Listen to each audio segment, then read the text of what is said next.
Hi, and welcome to Life, Leadership and Change. I'm your host, Kara Hawkins.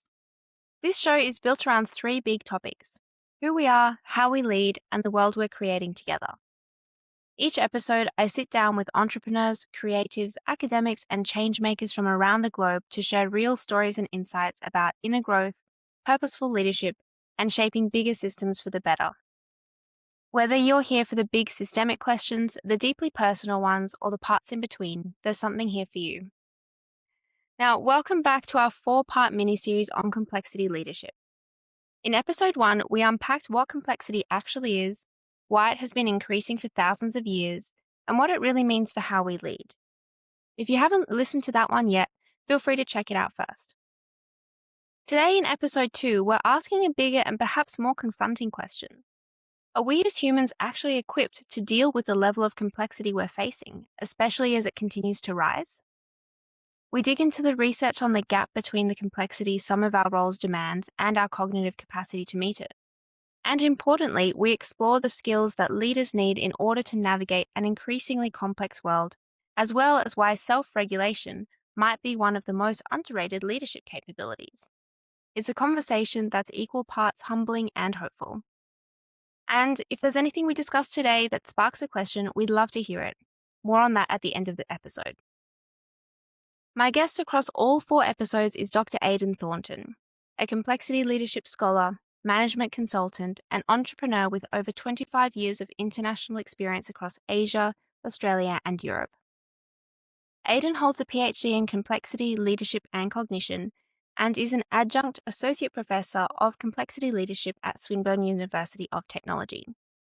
He runs his own consulting practice specializing in leadership development, change management, and organizational culture, has founded a psychometric startup focusing on modern leadership capabilities, and hosts his own podcast as well as writes on leadership, complexity, truth, and epistemology. Aiden also sits on the board of directors of the Association of Change Management Professionals in Australia and New Zealand, and brings a rare combination of academic rigor, real-world experience, and, as you'll soon find out, a great sense of humor to everything he does. In today's second episode, we're asking whether we are truly built for the complexity we face, and more importantly, what skills we need to navigate it. Enjoy. Welcome back, Aiden. Thank you so much for joining me again. It's an absolute pleasure. Today, we're talking about new leadership skills and how leaders can keep up in an increasingly complex world. In our last podcast, we've established that complexity is increasing. Sometimes complexity leadership is dismissed. However, complexity is going to continue to have an increasing impact on us, both individually and collectively. So it's increasingly important for leaders of all kinds to navigate it well. But the big question is, for me, are we as humans equipped to deal with this level of complexity, especially as it continues to rise? Which I'm sure is not a straightforward answer. Well, I love the question. It's not a straightforward answer, no. But I love the question nonetheless. Well, probably not, no. I mean, as I mentioned in our last episode, to the best of our knowledge, our species, Homo sapiens, evolved 300,000 to 350,000 years ago. Seems that we evolved in sub-Saharan Africa. And to the best of our knowledge, we probably weren't working with generative AI and complex organizations and global economies and what have you 300,000 years ago, right? We were dealing with more immediate types of things around survival and, avoiding predators and coming together in, communities and what have you. And so the conditions that we evolved in some time ago have changed very rapidly. So there may be reasons, there probably are reasons to think that social complexity has outstripped cognitive complexity. And I think that for a couple of reasons. So again, I can share a couple of slides if you're interested in having a Please. look. Yeah. Yeah, and we'll describe those slides for people who are listening as well. I guess the first thing that I just wanted to share is that there is some research, some preliminary research that suggests that, cognitive complexity is strongly related to the number of neurons in a species' brain. And this was a study that was done around about 10, 12 years ago.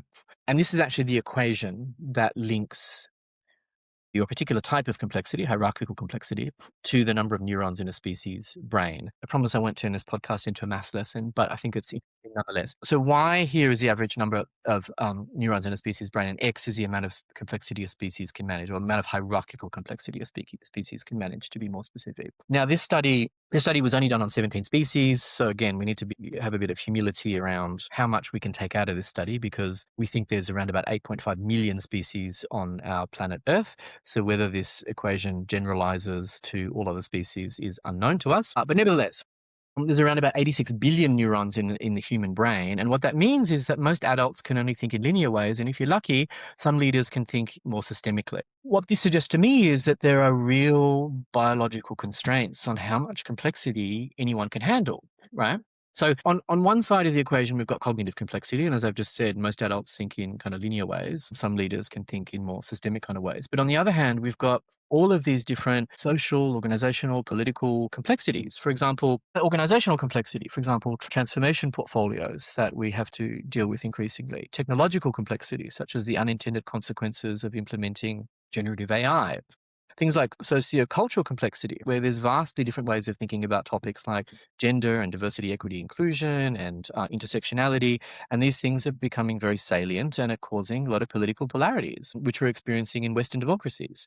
Environmental complexity, so competing views about whether climate change poses an existential threat or not. Epistemic complexity, such as identifying when we're being presented with misinformation and distinguishing between fact and fiction and what have you. And also ethical complexity, identifying courses of action that are actually ethically defensible. So, kind of on one side of the equation, we've got us as humans with a certain number of neurons and a certain amount of complexity we can deal with. On the other side, we've got all of these different types of complexities that are being thrown at us, and there's not necessarily a good fit between these two things. So this is a study that I did a couple of years ago that was based on one particular way of measuring hierarchical complexity. Since then, my colleagues and I have developed other ways of measuring complexity. If people are interested in those ways, feel free to reach out. But nevertheless, I'll just give you a quick overview of this study. We had about 700 leaders in this particular sample. We looked at 4 different management layers from more junior through to executive.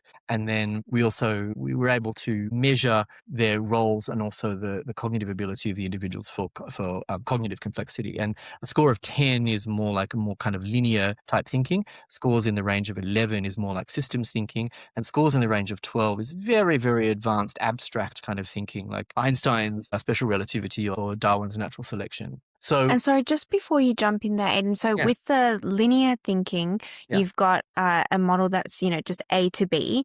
And with the systems thinking, you have a square that's A, B, C, and D, and then lines in between all of those so that people can see the interconnectivity between those.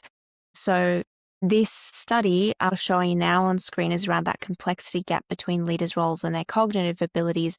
And so you're looking at sort of the linear thinking versus the systems thinking. Mm-hmm.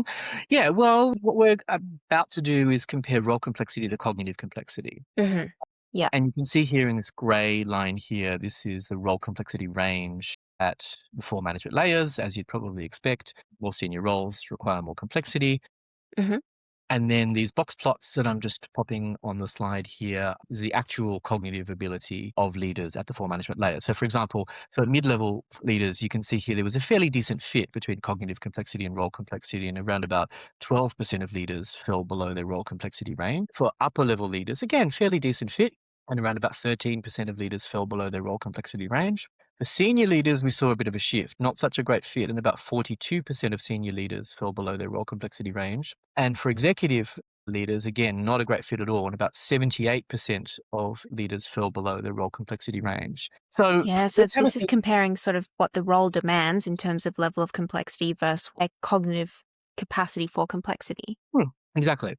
Now, Yeah, wow. I mean, on one hand, you can look at this and fall off your chair, and some people might do that. On the other hand, we need to have a bit of humility about this. So this was kind of a preliminary study, with one particular sample in Western countries, with 700 or so leaders. We need to gather more data. We need to measure complexity in different ways. We need to look at different types of complexity to see whether this general finding kind of generalizes to other leaders, different cultures, different countries, other types of complexity, and what have you. However, nevertheless, it's an interesting finding, and so we can speculate a little bit, right?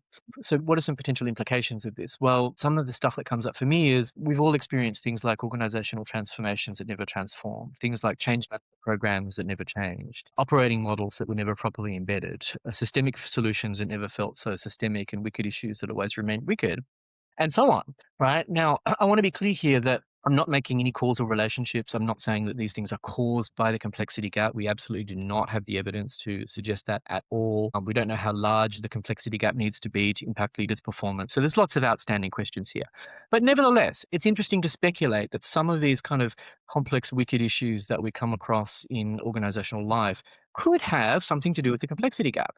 And we need to do some more research to kind of test these causal relationships. Yeah. Yeah, amazing. And so, what this potentially also shows to me is that the demands of leadership or senior roles in organizations are significantly above the capabilities of people who are in those roles, and not being a judgment on those people. But there's also that question of, as people become more senior in an organization, are there other factors that limit or that their capacity for complexity, for example, increased stress levels or increased responsibilities? I mean, yeah, you're definitely going down the right track here. So again, I mean, we need to be careful that we're not pointing accusatory fingers at senior leaders and saying, "Well, you're too incompetent to do your job." That's not the kind of tone that I want to take to the conversation, and it's not the tone that you want to take to the conversation. But I think it does emphasize why we need to be making some clear decisions when we do leadership and executive recruitment and recruiting people on the basis of their ability to navigate complexity or types of complexity. Emphasize again, there's real biological constraints here, and just simply based on the number of neurons we have,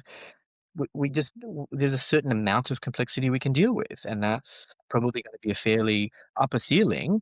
And the third thing that I want to point out is that's why we need to cultivate some complexity leadership skills, why we need to scaffold our own ability to deal with complexity through things like, big data and AI and those types of things that Mm. may play a role in helping us to kind of transcend our own limitations, if you will. Yeah. Oh, absolutely. Okay. So, going to those leadership skills or those skills that we might be able to develop in order to increase our capacity to manage complexity, what are some of those skills? So I definitely want to share that. Just before we do that, I just want to ask you a Mm. question actually. So in Yeah. relation to the complexity gap, I shared a couple things around transformations and change management, all that kind of Mm. stuff in my experience. I'd love to hear just your reflections or what comes up in your experience around the kinds of things that we could speculate could be related to the complexity gap. I mean, has there been stuff that's come up in your change management work that you think, oh, maybe that's got something to do with leaders' ability to navigate complexity? That's a really good question. By and large, I think I've noticed probably across the board where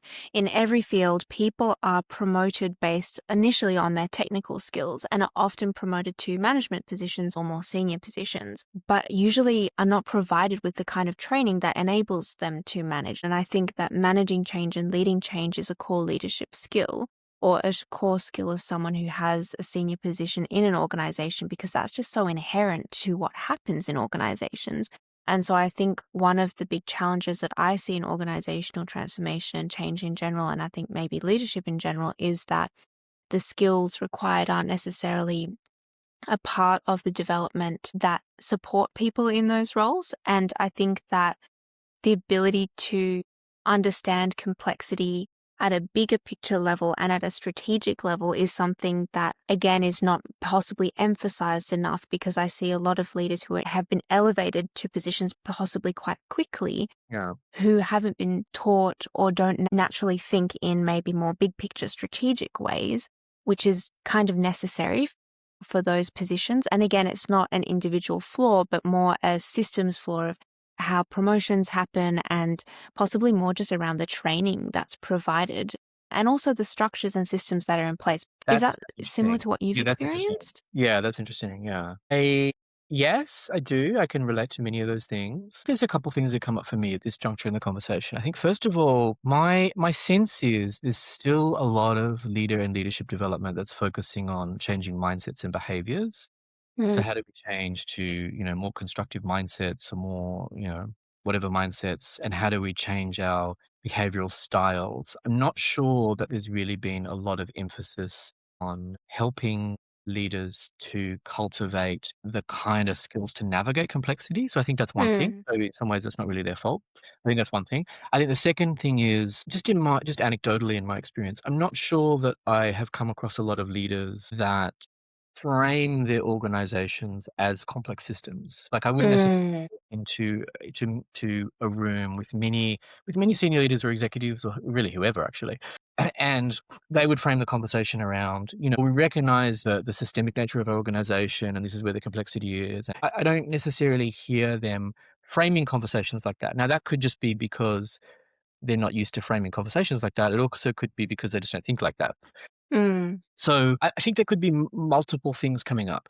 To me, it just seems inevitable that this has got to be not the only focus, but one of the foci of leader and leadership development moving forwards, though, particularly when it Mm. comes to change management, because as you and I know, as change managers, a lot of change efforts fail, right? Yeah. And I mean, we can speculate around why that might be, but perhaps this could be one contributing factor, right? Particularly Yeah. for the larger, more complex, more wicked kind of changes. I think for the most part, it seems like we're fairly skilled at doing things like business process reengineering or changing a simple module in a piece of technology. Those kind of things I think are more straightforward. But when it comes to something like making fundamental changes to our operating model, or things like trying to change culture and ways of working, or when it's like fundamentally changing our organizational identity and what we stand for, or introducing vastly different products and services, interacting with completely different customer segments, sometimes those things can be a lot more challenging from a change perspective, because I'm not sure we've really wrapped our heads around the complexity of some of those challenges, it seems to me anyway. Again, I'm not making Yeah. a claim here. This is just based on anecdotal evidence and speculation. But yeah, what do you think? Yeah, no, likewise. Actually, now that you mentioned that does actually bring up one big thing for me, which is I think change management needs to evolve as a discipline as well, because I think with the increasing complexity, we've got more changes happening back to back, but also on top of each other and at the same time. So where previously, you could manage a change from start to finish and possibly be successful. I don't know if that ever really worked that well, but as maybe in the more simple changes, as you mentioned. But the more complex the changes are and the more interconnectivity between all of them, the more that we need to have that strategic level view and the capacity to manage and sit with complexity, because you've got so many different things interacting. But still, I think the discipline and also, say, structure of an organization has you dealing with one change at a time. And that I think makes it even harder for a change to be successful, because there are so many moving parts around in the environment that would disrupt that change from being successful. I hear. Yep. Another guest actually in change, Gabby Pimstone, mentioned something that I feel is relevant here too, which is around leaders of change being able to sit in uncertainty and discomfort and holding that space in the liminal space and the in-between. And maybe this relates to in our last episode talking about this desire to sort of simplify and get a solution or get a conclusion. And sometimes perhaps maybe this is relevant in the complexity space. When there is such a level of complexity, we actually just need the skill set to be able to sit with it and say, I don't know, this is where we are, and not to sort of feel that panic of like, we need to be somewhere, we need to grasp at a solution of like, we can sit in complexity, uncertainty, and discomfort and lead people through that as well. What Sure. are your thoughts on that? Yeah, well, that's absolutely. That is one of the leadership skills that I've kind of listed. And so I'll go through my list of leadership skills, but I think that's one of them. I think there's a bucket of skills around kind of rising to the occasion or rising to the complexity. I think that's one set of skills. But I do think there's another set of skills around self-regulation and being able to sit in Mm. comfort and what have you, even when we can't rise to the complexity. And I think that may play a role in contributing to our ability to navigate complexity. But there's a lot to it. So I mean, when it comes to things like capability frameworks and this kind of stuff, there's a lot that needs to be considered. And so, I mean, I think we just kind of took a bit of a detour there, but I think the question you asked me was, what are the skills that leaders need in terms of Mm. navigating complexity? So let me come back to the question, just to provide some framing for that question. So I'm currently doing a research project with a few colleagues on this to publish a scientific paper on complexity leadership attributes moving forwards. So that will be something that hopefully we publish later this year. The second thing is, just in terms of framing, there are already papers out there and there's long lists of skills for the future. There's already kind of some thinking being done out there that we can take advantage of. However, my view is that there are at least three dimensions that we need to consider when coming up with a complexity leadership attributes framework. So the first dimension that we need to consider is whether we're talking about stable traits or developable capabilities. So that's the first thing, is kind of the developability or stability of the thing we're talking about. For example, something like, openness to experience is a relatively stable personality trait. I suspect openness to experience would probably have something to do with our ability to navigate complexity, I suspect. The developable capabilities are, might be things like, there's some of the cognitive skills that we can train over time, practice over time, and get better at. So, I think we need to get the right balance between the stable traits versus the developable capabilities, because the stable traits are things that we can recruit for in leaders, and the developable capabilities are the things that we can develop over time through different processes. So, I think that's the first dimension. The second dimension is a distinction between individual capabilities versus collective capabilities, and that might be a bit different. So, what are the capabilities that individual leaders need to cultivate versus what are the capabilities that leadership teams or project teams or steering committees or governance boards need to cultivate to navigate complexity? And I think the third distinction, which is probably a distinction that's often overlooked, that is whether we think these complexity leadership attributes are important just for conceptual reasons or for empirical reasons. And this is a really, really important distinction. So from a conceptual perspective, for example, a lot of people will say, well, we all need to go and learn systems thinking or whatever. However, this is mostly just a conceptual argument because we can see conceptually there's probably some kind of relationship between being able to see a system and being effective at navigating complexity. However, from an empirical perspective, there's very little evidence that shows a correlation between systems thinking and effective leadership. Right? There's a few bits and pieces Hmm. out there, but there's not very much. It's a bit of a dog's breakfast, to be honest with you. And so we can't confidently say there's such and such a correlation between systems thinking and an effective leadership. So if we're advocating for this idea that systems thinking is important, we're mostly only doing that for conceptual reasons, not empirical reasons. In contrast to empirical kind of things, the strongest predictors of leadership are typically cognitive ability, conscientiousness, extroversion, and openness to experience to a lesser extent. They're generally the four biggest predictors of effective leadership. But there's strong empirical evidence to justify that kind of case. It's not just a conceptual argument. So in my view, in coming up with a complexity leadership attributes framework, we need to take all three of these things into account. So again, the first thing is whether it's a stable trait or a developable capability. The second thing is individual capabilities versus collective capabilities. And the third thing is it merely a conceptual argument or an empirical argument? And I actually think in order to take a mature view to complexity leadership attributes, all of these things need to be taken into consideration. Does that kind of make sense? Mm. Yeah, absolutely. And I think it also makes it more clear for both individuals and organizations in terms of, developing that capability framework, but also, for example, personal attempts to do professional development sort of outside of work. And one thing that maybe we'd return to is also about how we measure those too, because being able to measure some of these things in the workplace will be quite interesting. But I will let us come back to that when it's relevant.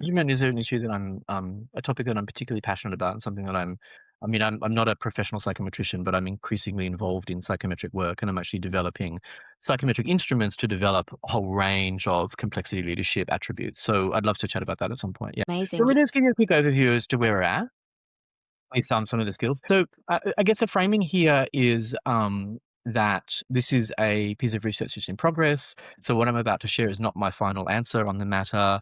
It's also only a selection of skills of a much longer list. Mhm. So, we'll have a publication hopefully later this year on this topic. So let me just share my screen again real quick. This is kind of what I'm currently thinking. Okay. So capabilities that leaders individually and collectively require to navigate complexity. And again, this is research in progress, and it's only a shorter snippet of a much longer list. So my view is that firstly, it seems to me there's clearly cognitive skills so that we can meet the systemic complexity where it's at. So for example, this is things like looking at multiple causes and how are these causes contributing to what we're experiencing. It could include something like systems thinking, but when we can't be really about that yet. So there's the cognitive skills. The second thing is adaptive skills, which I think is distinctly different. So this is actually being able to adapt our beliefs, our actions, and our ways of showing up in response to changing conditions. For example, being able to change our mind in response to better evidence or a better argument, or being able to change our ways of relating to people in different contexts, or being able to change our response to more complex leadership issues in response to simpler leadership issues. So kind of adapting to the context is that piece, which in my view is somewhat different to the cognitive skills. The third thing that we kind of touched on earlier are the self-regulation skills. And this is about being able to regulate our stress response and access our internal resources. So if we can regulate our system, we can recruit our psychological resources to put our best foot forward in dealing with complexity. And so these are just some of my favorite examples, things like biofeedback, using breathwork and contemplative practice. And I'll share a bit more about some of the practices that I do in my own life. Yeah. The fourth thing are epistemic skills. And these are probably related to cognitive skills, but I think that this is a very particular kind of cognitive skill in my view. And that is being able to distinguish between fact, fiction, and ambiguity. So how do we identify logical fallacies in ourselves and other people? How can we evaluate the quality of evidence that we're being presented? How can we actually engage in argumentation with people who disagree with us? And how do we pursue what is objectively true? I know in one of our later podcasts, we're going to be talking about truth specifically, Hmm. but let me just lay one thing out on the table real quick, because I think this is so important that I can't ignore it. My view is that we have to have a mature view of truth in order to do complexity leadership seriously. And in fact, in the absence of a mature theory of truth, in the absence of having a mature understanding of truth, I question whether it's possible to even do complexity leadership. And I suspect that people might actually be making things worse rather than better. And we can unpack that in a bit more detail kind of later on. But I just wanted to lay that on the table because I think that the pursuit of truth, the pursuit of objective truth, has got to be such a foundational plank in the way that we approach complexity leadership, in my view. Mm. And these epistemic skills, they're sort of relating as well to our way of knowing and how we come to get the information and make assessments of that Yeah. information and then understanding truth and what is and isn't true. Yeah, Yeah. totally. It's, I mean, why do we believe what we believe? Why do we say that we know what we know? When I say something is true, is that the same as what you mean when you say that something is true? The term truth can take on different meanings in different contexts. And Mm. I think that is one of the things that's contributing to a lot of our socio-political issues at the moment. So next one, ethical skills. So this is being able to identify, not just to identify, but also to enact in ethically defensible courses of action that serve a greater good. This might be stuff like engaging with ethical dilemmas, using different ethical lenses, thinking about things like through, utilitarian, deontological, and care perspectives. So what is good and what is just and what is right, right?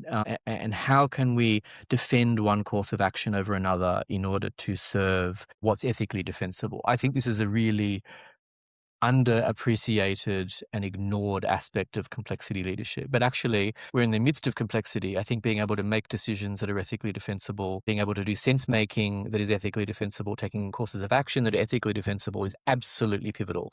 And I think we've got to have that as part of our complexity leadership toolkit. Does that Yeah. relate to truth in some way in terms of, I mean, I know ethics without going too far down the philosophical track, different people might claim that ethics depends on the context or the culture or the time, which perhaps might relate to different people's claims of their quote unquote truth or belief systems. How do is when we're talking about ethical skills for leadership, how does one sort of navigate the ethics when it is quite a philosophical topic and perhaps no clear right and wrong? Yeah.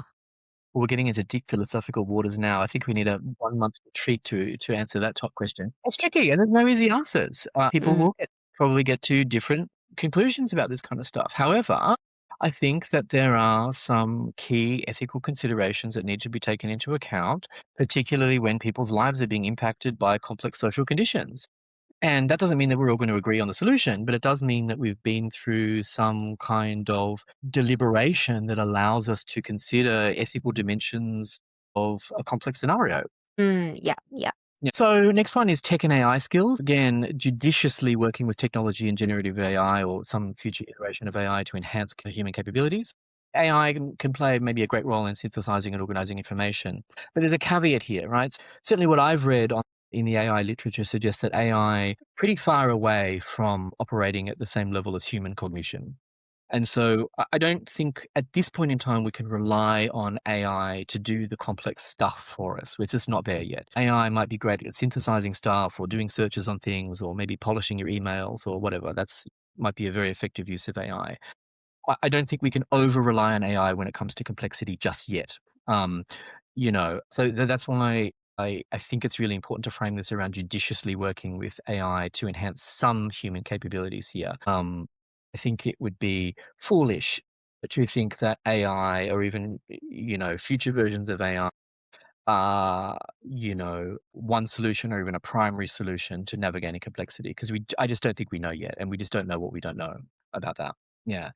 And the final thing, which we talked about in our last podcast here, is some of the collaborative and the collective skills. So this is wisely harnessing the power of the collective in some context. So again, I just want to emphasize here that the scientific literature shows us that yes, there may be some contexts in which collaboration and collective leadership can be useful in the context of complexity. However, there's other research that shows that collaborative and collective leadership can reduce the complexity of our solutions, reduce the quality of our solutions, increase the time for producing solutions and what have you. And that stuff is the last thing you want in the context of complexity. So I think when it comes to collective leadership and collaborative leadership, we need to be clear about, what kind of complexity are we solving for? What's the issue that we're engaged with? What kind of context? What are the skills of the people who are participating in this collaborative process?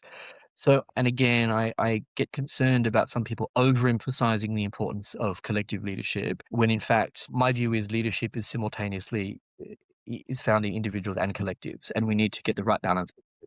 This is research in progress. This is not my final answer. This is just a small snippet of a longer list of skills that will eventually be published. But nevertheless, that's kind of where we're at with thinking about some of the skills to support complexity leadership moving forwards. And these skills also probably give you so much to explore on the measurement side of things, because unlike a lot of current capability frameworks where, it might be a little bit more black and white that someone has a skill or they don't, for example, project management or certain Excel or technical Power BI skills, these are much more nebulous skills in order to measure. So I'm sure that gives you plenty of research for the measurement side of things. But I think it's so important because I think going back to, the question we were discussing before around change and also just leadership anecdotally in organizations is that I think sometimes we're not measuring the right skills because it's hard and we don't know how to, but these are actually very, very important skills. Well, right, but it's even worse than that. So, I mean, the thing is, measurement is hard at the best of times. Like, even if you're trying to measure something that's fairly clear, measuring those kind of things can be really hard. So as you very correctly said, measuring some of these more complex, ambiguous, nebulous kind of skills can be even tougher. You're absolutely right. I think the issue when it comes to measurement is a lot of what we're calling measurement in leadership is not really measurement at all. For example, what a lot of people are doing is using like 360-degree surveys and these kind of things. Strictly speaking, surveys don't really measure anything. What surveys do is just summarize people's subjective impressions about things. That's not at all the same thing as directly measuring the thing. So there's absolutely a time and place for 360-degree surveys. I'm not looking down my nose at that. However, we need to distinguish between summarizing people's opinions versus measuring the thing we want to measure. And that's not at all the same thing. So what I'm doing in some of my psychometrics work is kind of both of these things. I think there's space for 360-degree surveys and there's a space for directly measuring some of this stuff. And measurement, in my view, needs to play a really important role in this for selection, for development purposes, for giving people some, great practices that they can do, for, customizing leadership programs, for, measuring change over time. Someone actually developed as a result of practicing systems thinking for 18 months or whatever. I think measurement's really got to play a pivotal role in complexity leadership. And that's one of the dimensions of complexity leadership that I want to contribute to. Mm. And going back to these skills and your distinctions at the beginning, are all of these skills that can be developed, or are some of these sort of a little bit more set? I don't know really. I mean, I think certainly some of the literature would suggest that some of the cognitive skills seem to be developable. Yeah, seems to be. I mean, in terms of the adaptive skills, I don't think that we're necessarily good enough at measuring the adaptive skills to know whether they can change over time. There's a couple of surveys out there, but again, they're surveys, they're not direct measures.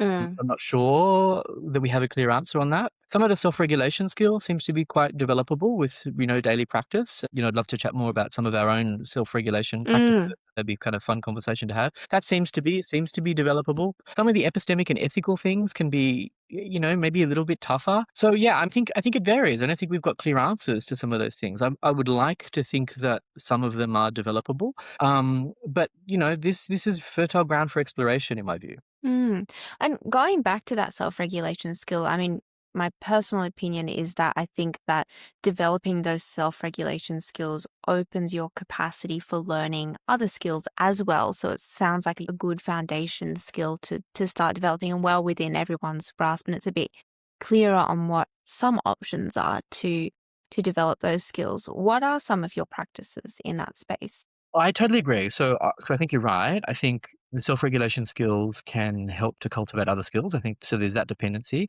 I also just think that some of the self-regulation skills just gives you access to more of your psychological resources, Mm. so that you. I mean, maybe you've had this experience, and I certainly have. Is you're feeling really stressed in the afternoon. You can't think clearly about whatever you're working on or whatever, and you do a self-regulation practice, and you feel like a completely different person. You Mm. come up with brand new insights or whatever. Like you just intuitively come up with ideas that you weren't able to before. And I think that this is a really important component of complexity leadership. So your question is, what are some of my self-regulation practices? So I absolutely love biofeedback that measures heart rate variability, and I do different breathwork practices with biofeedback, so I can actually see how my physiology is responding moment by moment. And when I get into a really calm state, I can see that my heart rate variability becomes very coherent. And when my mind's very busy and active and I'm thinking about this and that, it becomes very incoherent. So definitely biofeedback. So on biofeedback, is that sort of, are you wearing a watch that, because I know some fitness watches have HRV on it, but there are also like much more advanced technologies that look at HRV and possibly more in the biofeedback space. Could you explain a little bit about what that looks like for you? Yeah. So a couple things. So I usually wear an Apple Watch, although I don't have it on today. Hmm. So yes, I do have a smartwatch that measures HRV throughout the day and gives me indicators when I'm feeling calm and when I'm feeling stressed. So that's kind of a nice little nudge throughout the day. The other thing that I have is kind of like an ear clip that you just clip on your ear, and you do, breathwork practice for 15, 20 minutes or whatever. And then it feeds into an app on my phone. So you can actually see what your practice has been like from a biological perspective. I do both of those things. Yeah. I've got a HeartMath one, and I've also got one from Elite HRV. Yeah. Okay. So HRV being the heart rate variability. And so the heart rate variability helps to sort of, I guess, at the highest level, sort of measures stress, but it measures heart coherence. Yeah, it measures. I mean, most of those things measure heart rate variability. So what's the amount of time between heartbeats? Mm. And if you can get that into a coherent space, that's been shown to be a predictor of a whole bunch of different health outcomes, life outcomes, cognitive outcomes, psychological outcomes. It's actually quite a well-researched self-regulation practice. So it's one that I do. I actually try to do it. Don't always make it happen, but try to do it for 20 minutes twice a day. Amazing. Oh, that's fantastic. And I love that you're measuring the breath work too, sort of getting that direct, immediate feedback of actually, this is the impact that it's having on my system. Yeah, absolutely. Yeah. The other one that I do is I'm a very avid practitioner of Vedic meditation as well. And that's got quite a strong emphasis on getting into very kind of deep states of awareness to release stress, psychological stress and also physiological stress. And so I try to do it for half an hour twice a day, although that usually doesn't happen. I do it half an hour once a day at least. And for me, that I just feel such a profound difference after doing that. I can feel a qualitative shift in stress levels after doing a Vedic meditation practice. And Mm. I'm coming from a purely secular perspective. I don't have any particular religious or spiritual beliefs or anything like that. But just as a contemplative practice, I think things like that have got a lot of potential from a self-regulation perspective. Could you explain what Vedic meditation is compared to sort of the general meditation that people might be familiar with? Yeah, I can try. Yeah, my understanding is there's basically three-ish main types of meditation. So there's kind of concentration meditation where you're focusing your awareness on a particular thing, like focusing on your breath in a particular, part of your body or whatever, and really maintaining a very focused awareness on a particular thing. Then there's more open monitoring kind of meditation where you're kind of just allowing thoughts, feelings, sensations to drift through your awareness and not kind of being attached to them. And then the third type of meditation is a more kind of transcendent type of meditation. So this is Vedic meditation, transcendental meditation, kind of induces a state of awareness that where there's still thoughts and feelings, but you're not necessarily attached to them, and you feel like you're kind of just going into progressively deeper states of awareness. Or at least that's my experience, anyway. Yeah. And that's usually, is it similar to transcendental meditation that you're given a phrase or a mantra by a teacher and then that's sort of repeated in your mind and that's what helps bring you into those progressive states? I believe so, yeah. I mean, my training's in Vedic meditation, not transcendental meditation, but I believe that they're related in that way, yeah. That's amazing because you can really track where you're at and what impacts your stress levels over time as well.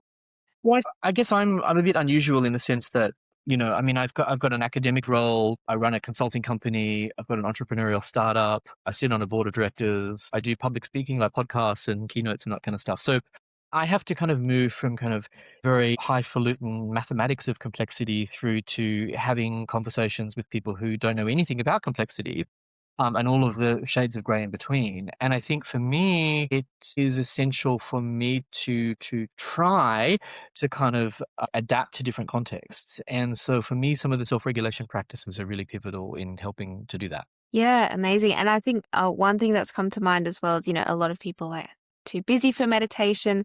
I Yeah. don't think I've ever seen someone have so many different roles. Your bio is incredible, and the number of different roles that you're playing throughout the day and different professional roles, and you still make time for it. So I think there's something to be said for that in terms of also just that basic time perception element of making time for self-regulation practice as well. It has an outsized impact on the day. Yeah. Well, I mean, for me, taking up all of those roles can also be complex because you need Mm. to show up a bit differently in different roles. But at the end of the day, for me, this is kind of the beautiful and the unique thing about complexity leadership is that there are unbelievably theoretical, dense, vastly complex, hypercognitive aspects of complexity leadership. And there's also super practical, tangible, everyday life aspects of complexity leadership as well. And so I guess I am trying to span a range of different things by doing the academic stuff and the consulting stuff and the entrepreneurial stuff and the board work and everything else. So there's this meaningful sense in which that itself is as a practice in complexity leadership is taking up different roles in different contexts, you know? Mm. Absolutely. And that self regulation, as we mentioned, sort of enables you to access all parts of your, or more parts of your psychological and cognitive capabilities, which you would need for that many roles. Lots of context switching, but also using so many different parts of your brain. You're not just, say, doing maths over and over again every day, like you're using so many different skills. So it probably, I would assume, probably helps with the context switching as well. I suspect so. Yeah. Yeah.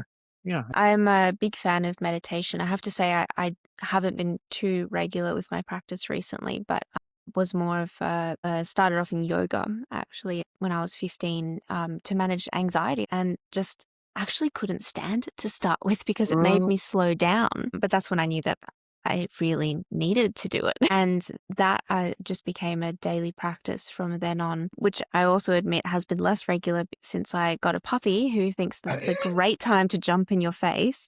But I've found that for me as well, in terms of moving the body and having that, that focus on the breath through the movement was very calming way to start the day, but then also used to have a daily meditation practice as well, which I found very beneficial. I need to get back into, but also HRV, the heart rate variability tech is something I'm curious about exploring too, because I think there's so much benefit to that. But one other thing that I do enjoy is yoga nidra, which is different to meditation. It's also called it's yogic sleep, but you're not asleep. It's sort of like a guided meditation that brings you into deeper brain states without being fully asleep. Have you ever tried yoga nidra? yes. Yoga Nidra Yeah, is my weekend practice, actually. nice. Yes. Yeah, I love Yoga Nidra. I'm a big fan of iRest version of Yoga Yes. Nidra. They do some really cool stuff, which is kind of adapted to the Western mind. You get pretty close to sleep, I think, pretty deep states of rest where it's kind of sometimes I do fall asleep, but Yoga Nidra is It another can great one. happen. Yeah. I'm a big fan of that one. And I think for me in general, I've just noticed self awareness of the breath as you move through the day, journaling practices, and actually art has been really interesting for me. Again, not contemplative practice necessarily, but for me, there are certain artistic practices that feel very meditative and bring me into the zone. So sometimes I find it hard to go from going at 100 miles an hour to go straight to meditation, and that's what yoga was originally for, right? Was to prepare the body and mind for meditation. But sometimes I need a few layers in between. And I find that sometimes the movement practices or the art practices can help me sort of down regulate enough that I'm sort of open to the even slower practices, because otherwise it feels like too big a jump. Yeah, cool. That's super interesting. Yeah. And that Mm. was you mentioned before about a meditative practice. Is there anything that you want to share about that? Because I'd be super curious to kind of understand more about your experience as well. Yeah, so I originally started just through yoga. And so there were different kinds of meditative practice, as you touched on. There's just observing the breath. There's one called Tratak, which is gazing at a candle flame. Again, just that focus. I've also done the transcendental meditation where you are given that mantra, which I really enjoy. And actually, just speaking of mantras, the chanting I find can be quite meditative, again different, but when you're chanting, and especially like in a group, and it's repetitive, you're not having to think.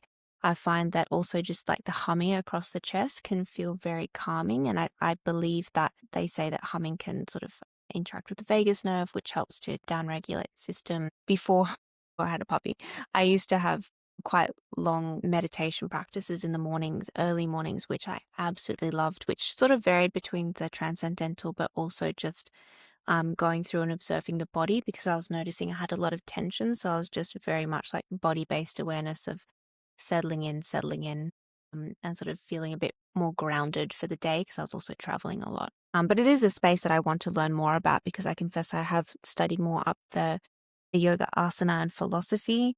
So asana being the movement and the philosophy side of things. And I have done a lot of meditation, but I feel like it's something that I have so much more to learn That's in that interesting. space. Have you noticed, so in your own experience, what have you noticed in terms of practicing some of that stuff and your ability to deal with complexity? I have more capacity and I get overwhelmed less. If I'm going too fast, I'm overwhelmed by my surroundings. I've got a lower tolerance. And so I find that when I'm regulated, I feel like everything's a lot more expansive, and I'm not slow, but I'm not as reactive. And so I can just observe and see things as opposed to being in it. Yeah, what is your experience? Yeah, probably similar. Yeah, probably similar. For me, I just feel like I have got more cognitive resources, more psychological resources available to step into complexity. I'd Yes. love to do a study on that. I mean, there's a few studies that kind of teeter on the edge of some of these things, but it'd be really interesting to kind of do a more explicit research project on that. So if anyone Mm. out there wants to collaborate on something like self-regulation skills and the ability to deal with complexity, then feel free to reach out because that'd be pretty cool. Yeah, oh, that would be such an amazing study. And increasingly, there are more studies on meditation, but I think that that would really be new ground, which I think would be incredible. All right. So, wrapping up today, where we've been Good looking stuff. at quite a broad range of things, especially, the skills that we need or that we can develop as individuals, in organizations, as leaders to deal with complexity. Is there a key message or a few key messages that you feel people could take away from this today? What would you like people to take away from our discussion? It's always hard to synthesize it to as one or two key I things. agree. I feel like we have these very expansive conversations. I mean, I think that we need to take complexity leadership attributes seriously. Is point number one, and that again, we need to think about it through those three lenses around stability versus developability, individual, collective, conceptual versus empirical. So I think that's one really important thing, and I think the second thing is, which we didn't really talk about today so much actually, but it's kind of coming up for me as an important topic, is we need to think about what approaches are most suitable to cultivating some of these things. Because traditional leader development programs are not necessarily going to cut the mustard when it comes to some of this stuff, right? Because you don't necessarily learn how to self regulate by attending a weekend course. You can learn how to do a practice in a weekend course, but you don't necessarily learn how to cultivate the skill in a weekend course. So I think Yes. what we need to think about a lot more is what are the approaches we can use to embed this stuff, embed these skills in a sustainable way that actually leads to quantitative change over time, measurable change over time. The third thing is, sorry, I know you asked me for one thing, but here I am giving No, you a no. third. But anyway, just try and stop me. I think the third thing is, and I emphasize it in our conversation, but I just can't emphasize this enough, is that I think to do complexity leadership seriously, we need a really mature theory of truth and a conception around what truth means. And I think in the absence of that, it's really hard to do complexity leadership effectively because in the absence of having a mature understanding of truth, I'm not sure that we're really going to be engaging with the complexity of the world. And I just think that's so pivotal. My sense is there's increasing interest in complexity leadership. I'm not sure that a lot of that interest in complexity leadership is really grounded in a sound understanding of theory of truth. And that's something we'll get to in one of our later podcasts. But for me, it's just so important. I just want to keep emphasizing it. Yeah, no, that's a great point to emphasize here. And I also agree with what you're saying about the difference between training and embedding a skill, which probably also or definitely relates to our earlier chat on change management and why change succeeds or fails. And that's no different in sort of developing capabilities for dealing with complexity, where you can train someone or you can receive training, but embedding it is a completely different skill set. And we need to, I agree, can look at different approaches that are needed in adopting these skill sets as well. And an amazing segue to our next podcast on discussing truth. Not sure we can guarantee that we'll have solved the theory of truth by the end of it, but we can try. Lots of people have been working on it for a few thousand years, but we can give it a go in Yeah. 45 minutes and see what happens. We'll see how we go. Thanks so much, Aiden. Thanks again for joining me today. That's a pleasure. Thanks so much. Thanks for tuning in to another episode of Life, Leadership and Change with me, Cara Hawkins. I hope it's left you with plenty to think about and to feel inspired by. We have another exciting thing to share. At the end of this mini-series, we'll be doing a bonus episode dedicated entirely to your questions. So if today's conversation sparked something for you, or if there's anything across the series you'd love Aiden to dig into further, drop your questions in the comments section or in the form linked in the show notes. We'd love to hear what's on your mind. If you enjoyed this episode, be sure to hit subscribe to receive more episodes like this. And remember to leave us a review to help others find the podcast. It makes a huge difference, and it's a great place to let me know what you thought, what you loved, and what you'd like to hear more of. Thanks so much for being here, and I'll see you in the next episode.